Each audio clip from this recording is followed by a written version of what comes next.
Welcome back to another episode of Chat with Gunner, or maybe this is Chat with Ethan. I don't know.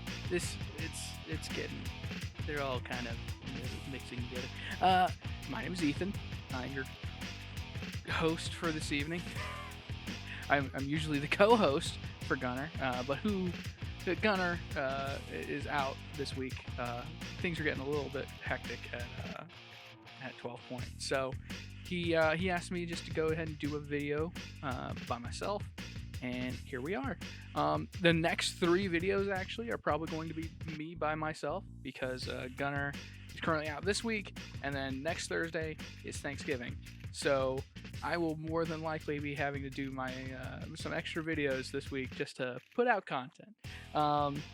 One of which is going to be my Dune review because I don't think Gunner has been able to sit through Dune yet, and I really enjoyed the movie. So at some point this week there should be a Dune review out.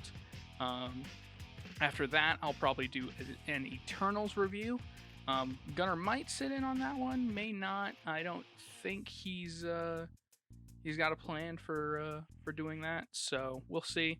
Again, it's one of those things where if Gunner wants to do it, he'll probably join me. If he hasn't seen the movie yet and we still need to get the video up, I'll just do it alone. We'll talk about it later, blah, blah, blah, blah, blah.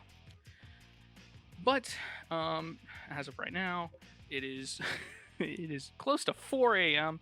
I've been putting this off because I've just not had any ideas of what to talk about. But we'll just do a couple quick recaps of things that have happened over the week. I have no idea what's happening in sports. I think Aaron Rodgers played this last Sunday. Otherwise, I have no idea. So first up on the docket, let's talk about that Spider-Man trailer because man, am I excited! Just seeing more and more of this movie is never a bad thing. But I will say this: I hope to not see Andrew Garfield or Tobey Maguire. I hope to see neither of those guys in these trailers, and then walk in December and have my mind absolutely blown, and get super hype over Spider-Man without being spoiled. You know, just some ideas. But the trailer looks good. You get to see a little bit more of Doc Ock. You get to see Green Goblin in his entirety. You get to see Electro and the Lizard, who is the fifth person in the Sinister Six. And you also see Sandman in like big sand monster form. So that's pretty cool. There is a few things that have been a little weird about this trailer. People have been paying attention a little bit, and evidently in the Brazilian cut of this trailer, there's this scene of Peter Parker, Spider-Man, Tom Holland, Spider-Man, swinging in at the top of the Statue of Liberty, which is being renovated with like the Cap shield, which is pretty cool. That's in universe. That's a pretty cool thing to do. But they're fighting on top of the Statue of Liberty, and it's Sandman as a big monster, Electro, and Lizard. Lizard's jumping at something, but it's not Tom Holland Spider-Man because he's like in the middle of the frame. And evidently in the Brazilian cut of this trailer, that scene goes on just for like 2 extra seconds, maybe even a second and a half too long, and Lizard's head just goes from jumping at something to being like popped and kicked.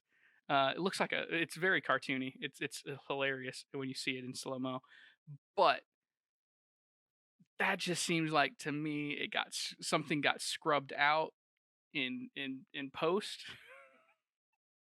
and something's supposed to be there kicking him in the face. You just don't see it.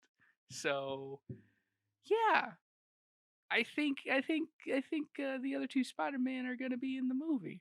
I just don't want to see them. I want that to be a surprise, but I'm more than willing to say that they are.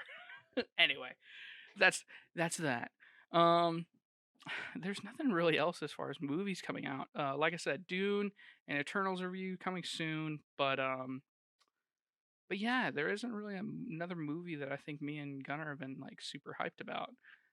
Gunner went and saw Rocky IV, the extended edition, and I'm sure it was a great time. I went and saw Rogue One again in theaters, which was pretty cool. Can't complain about that. But yeah, no, there's nothing really pop culture-y going on, other than the Kyle Rittenhouse uh, verdict that still has not come down. But let's talk about some of the interesting things that have happened this week. So jury deliberations started Monday, and you'd think that this would go pretty quickly. Hopefully, you know, 1 or 2 days. But we're on day 3, going into day 4, and the jury still hasn't decided on anything, I guess. And it does have to be a unanimous jury. So unless they come out and just say, "Hey, we're a hung jury. We're not going to be able to come to a decision between the 3 of us or the 12 of us." I don't know why I said 3. Yeah, no, they just keep asking for random pieces of evidence to look back over, because obviously with the Rittenhouse case, there's a lot of video evidence, so I guess they're having to go back and forth over and over. But there have been some updates, even while the jury is deliberating. Um, the defense put in a motion for mistrial, with or without, I believe, with prejudice, which would mean Kyle, if it's granted, a mistrial with prejudice means the state acted in bad faith, I think is the best way of saying it. A bad faith argument against Kyle, and have tainted the jury, and therefore there would be no way of justice for Kyle, which would mean that he just gets to go free, because you can't be charged with the same crime twice, uh, the same instance of a crime twice, and he yeah, no, the state has worked very, very hard just to be bad, bad at their jobs. Um, Speaking of which, there was a motion yesterday, or maybe it was partially today. I believe Wednesday of this week. The prosecution started bringing up some different things, and the defense put in another motion for mistrial because the prosecution gave them the wrong videos, and it's it's become this whole thing of the state had one set of a video, one file of a video, I guess, and that file was in HD. But it seems that they'd given the defense and and not put into evidence a smaller video. So obviously you have a 1920 by 1080 video. That's usual full HD. That's what these videos usually go out as. And you also have 1280 by 720, and then 720 by 480. Those are just different sizes for HD, standard definition, full HD, and then 4K is 2160 by, I think, 1920. But it seems that the defense was given a file that was made 21 minutes after the file that the state has and that was put into evidence, um, that was given last Friday after all arguments had been closed. So there's already an issue of the defense not getting a piece of evidence that they should have while they were making their arguments, making it almost impossible for them to make an argument on that piece of evidence, which has now become a key part of the state's case against Kyle, which is this provocation charge, or it's not a charge, but a reasoning of why he was attacked, which was because he pointed his gun at somebody. And the only video that would show that is this video that has become super contentious. And it's it's very interesting because the judge currently wants Kraus, who is the secondary prosecution lawyer, to get up on the stand, because he testified earlier this week, or early last week, that he had no he has no interaction with any video editing software or transcoding software, which a screenshot from his laptop when he was showing some evidence here in the last 2 weeks showed that he had both Handbrake, which is a transcoding video software, or interpret. It's a video software that is commonly used by people, as well as another software that is commonly used by people like me that work with video all the time. And the problem is Handbrake and this other software are not available on like the Apple Store or the Microsoft Store. So you specifically have to go to the websites for these applications and download them and then install them yourself. They don't come pre-installed. So it's very interesting. It's very, very, very, very interesting to see what may happen to this prosecution, because they have lied already, and I'm sure they will continue to lie about something until we get a verdict. But it's just proving to be very, very frustrating, um, that even the prosecution can't just follow the rules, and this has become very much a witch hunt to get a guilty verdict, which is not what the system's about at all. Secondarily to the Kyle Rittenhouse case, evidently MSNBC hired a freelancer, not unheard of. Freelancers work for news companies all the time, especially in places like Kenosha, Wisconsin. You're not gonna find anybody. You're not gonna pay to send somebody there. You'll just hit somebody up that you know is there, or is nearby in Wisconsin, and just have them drive to Kenosha to give you your scoops. However, this freelancer attempted to follow the jury bus from the courthouse to their homes or wherever their drop-off point is, which is a big no-no. You one can't talk to any of the jurors about the case. None of the jurors are not supposed to talk about the case outside of obviously court. But you're also not supposed to take pictures or identify any of the jurors, because that could lead to tampering with the jury, and the jury fearing that they're going to be doxxed if they give the wrong verdict, which is not a good thing. It's not what you do. It's not what's supposed to happen. So now the judge has ruled that all MSNBC reporters and personnel are no longer allowed inside this courtroom because MSNBC attempted to tamper with the jury, which is a felony.